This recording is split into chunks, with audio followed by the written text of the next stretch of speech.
Okay, let's see. We pop open the mailbox. Take a look at envelope 2 real quick. Mr. Sternwood has pasted on the envelope using letters cut out from newspapers. That would be the ransom. Okay. It's clearly a ransom note. It reads, Sternwood, we have your wife. You have exactly 24 hours to come up with 20 grand, or we will never see her again. Place the money in unmarked bills in a black briefcase. Standing at the corner of Peoria and Elm at exactly 12 midnight. From there, you'll be contacted with further instructions. Remember, no police, or she's a dead woman. And we just left her there in the trunk of the car that they put her in. Okay, so all we do is look at the letter, we don't actually take it. Heading up to the estate, there's a huge knocker on it. So let's use the knocker, I believe. Yep. You wrap the knocker against the door. And that's one interesting looking butler. The old man comes and answers the door. In a condescending tone, the butler explains that he has orders not to let anyone in.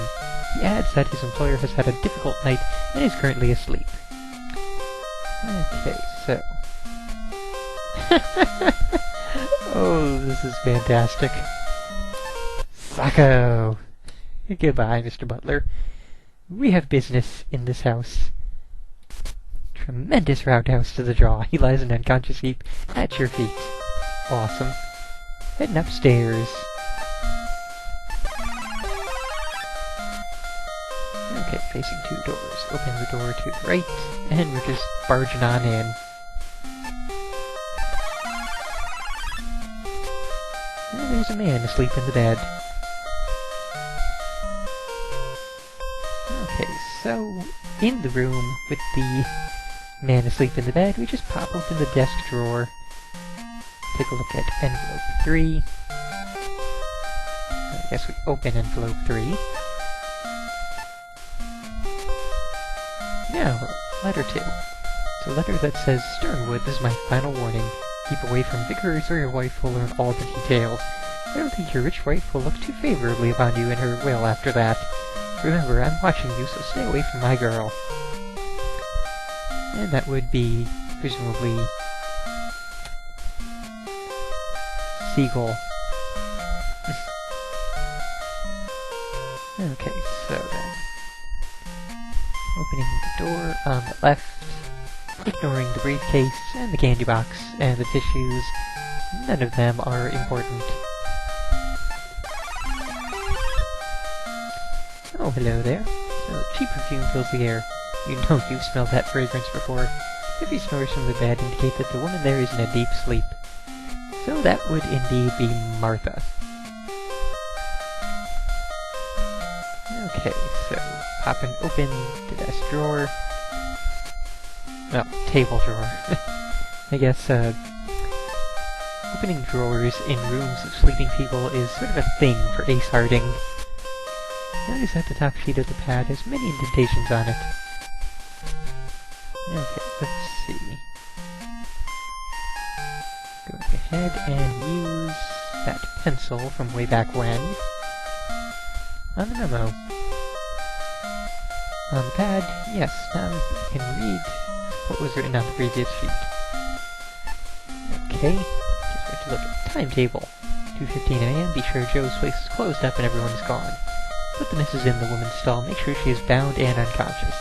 Be waiting near the front door for Ace's arrival. Jump the private eye and place him in the stall. Be sure he's unconscious.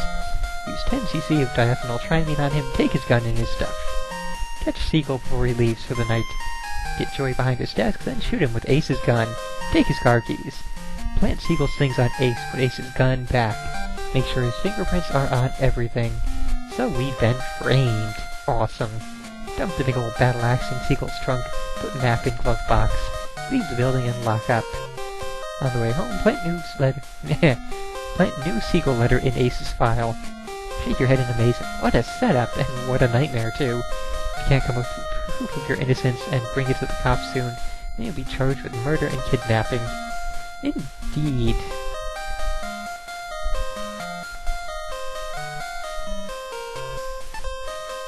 So, before we get our ass arrested, let's try and do all the things that will clear our name and get us out of this alive. Okay, so back to the taxi cab. Probably carefully stepping over the still unconscious butler. Seriously, this is the most patient taxi driver in the history of the world. Where are we going next?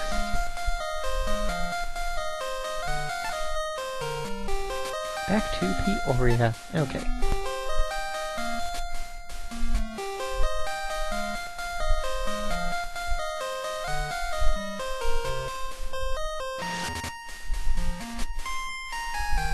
Okay, you can have your 75 cents.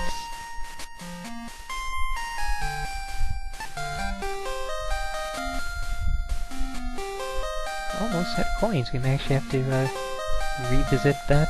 Oh wait, no, we are incredibly close to done now. Look at that. Okay, what happens if we go left further? Not much. Is this the one I was thinking of? Door is open. Well then. Oh. Interesting. Wonder if he charges more.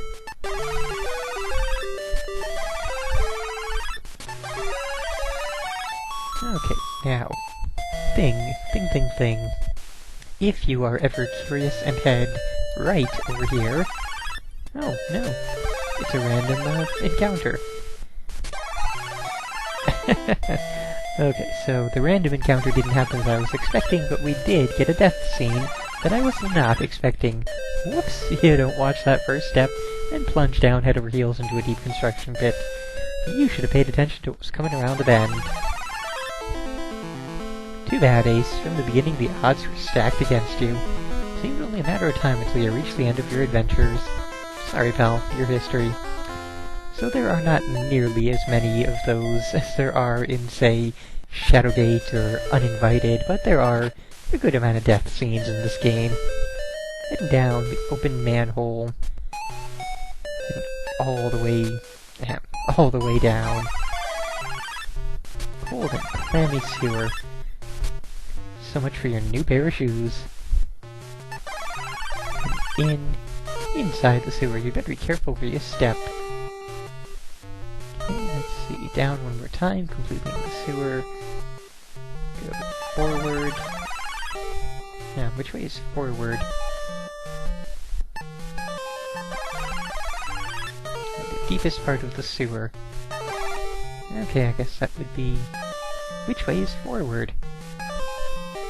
Yeah, well, I guess that was it. Yeah.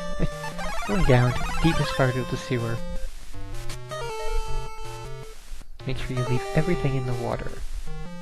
And you're tossing a 38 special since it was the murder weapon. Tossing out the hanky since it has the initials JS. And of course, it has our fingerprints on it since we picked it up and put it in our pocket.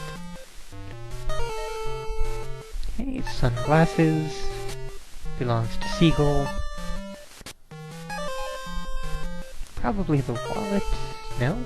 No, I guess the wallet's ours. Okay. No. Don't want to lose the capsules. Tossing out the map. Tossing out the snapshot.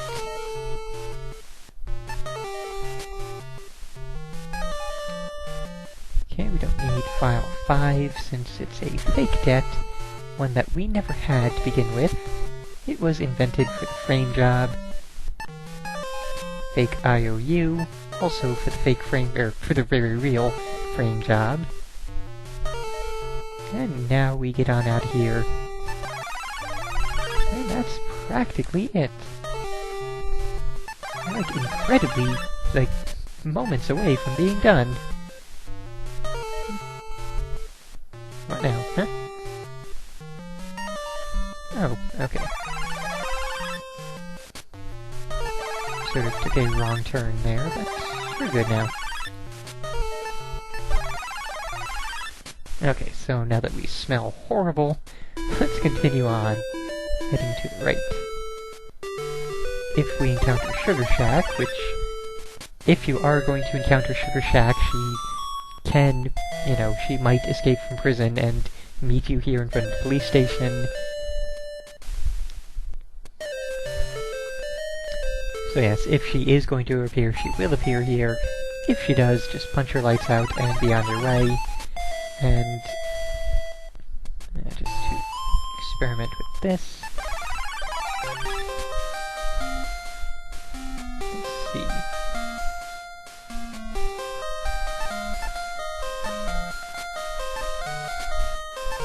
There we go. That's what I was trying to do earlier.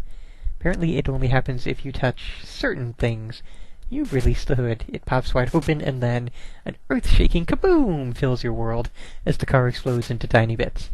If you were still alive, you'd curse your lack of caution that allowed you to fall for this deadly trick. So that is indeed your own car, which Sugar Shack booby-trapped on you. Okay, so to the police station. We do have the diary. We don't have letter 1. We gotta go back and get letter 1 and the memo. So let's hope everybody is still quite asleep in that particular area.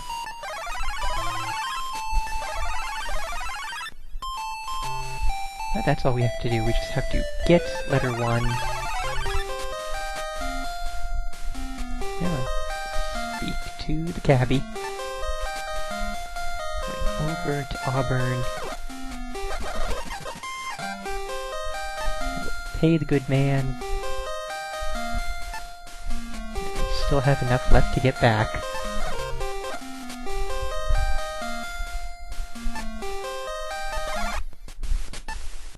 And let's hope that butler is still unconscious. Good. I'm really curious now. Can we open this door? Yes, we can. What's in here? May as well check. We're never gonna get another chance. Oh, it's the kitchen. Okay, that was fun. No real purpose. Let's go ahead and...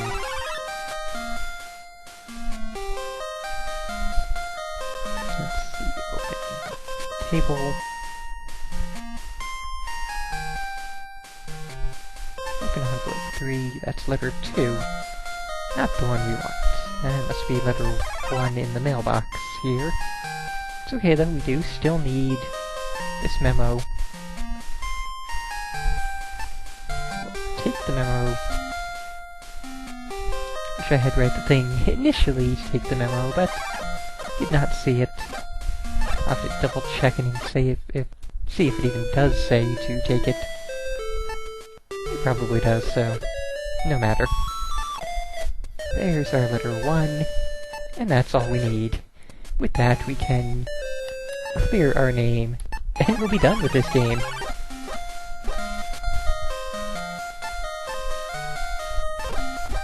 Good thing we didn't run out of money. Back to Peoria. One last time. And you can have all of your nice coins, good sir. And I paid you extra. Most people wouldn't have given you that extra $1.50. They would have been done already.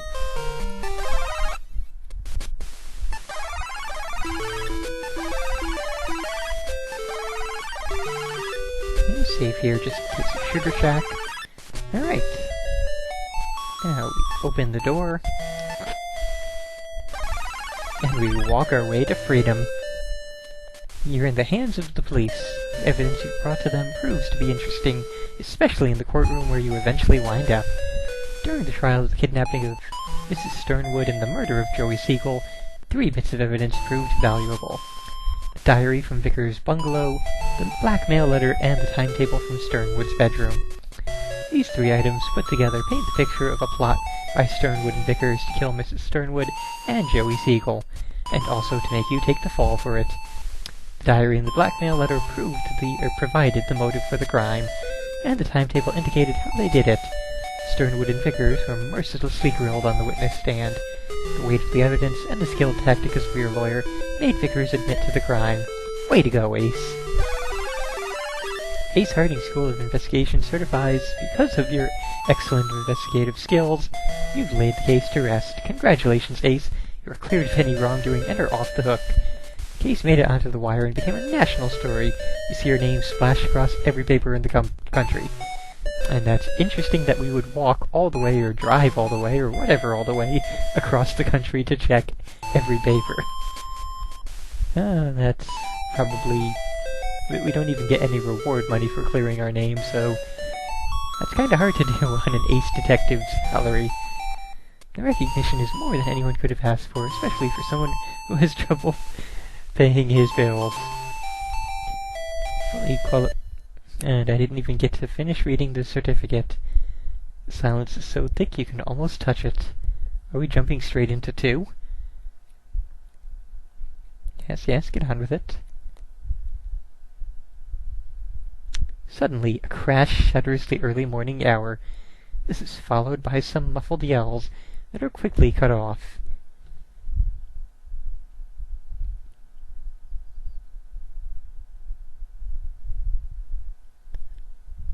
Silence returns to the rundown neighborhood.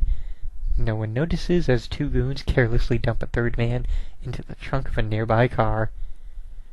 So I don't know if we're diving right into 2, or if this is just a segue teaser for number 2. Well then, waking from a groggy stupor. Throbbing pain from the back of your head creates an uneasy sense of deja vu. You breathe a sigh of relief as you realize you do remember your name. Ace Harding, Private Eye. With that memory, the events from the previous 48 hours come back into focus. Hey, we get different music here! Awesome! You were abducted in Chicago by 2 thugs who brought you to the notorious Las Vegas mobster, Tony Malone. Word on the street is that Malone and Joey Siegel, whose murder you were recently cleared of, had some sort of connection. Maybe the casino upstairs? Maybe. You discovered that Siegel was running rackets in Chicago for Malone, and now Siegel was dead and $112,000 of Malone's money was missing as well. Actually, this music started out better, but it's really not going anyplace better. Since you were the last one to deal with Siegel, Malone figured you were the one who left with his money. The Vegas mobster gave you an offer you couldn't refuse. Either return his $112,000 in 1 week, or there will be the classic or else for you. And just to make sure you don't try any funny business, Malone's #1 hitman, Stogie Martin, will keep close tabs on you. Boy, you mutter to yourself, this has not been my week. Yeah, life kinda sucks for Ace Harding. You stand up shakily and wonder where that money could be. Okay, now that we're actually in full control, that's all I'm doing. I am going to return to this later. We will get into Deja Vu 2, or Casebook 2, Lost in Las Vegas, at some other point. Deja Vu 1 was fun, though. Not quite nearly as fun as Uninvited or Shadowgate, but still, good amount of fun.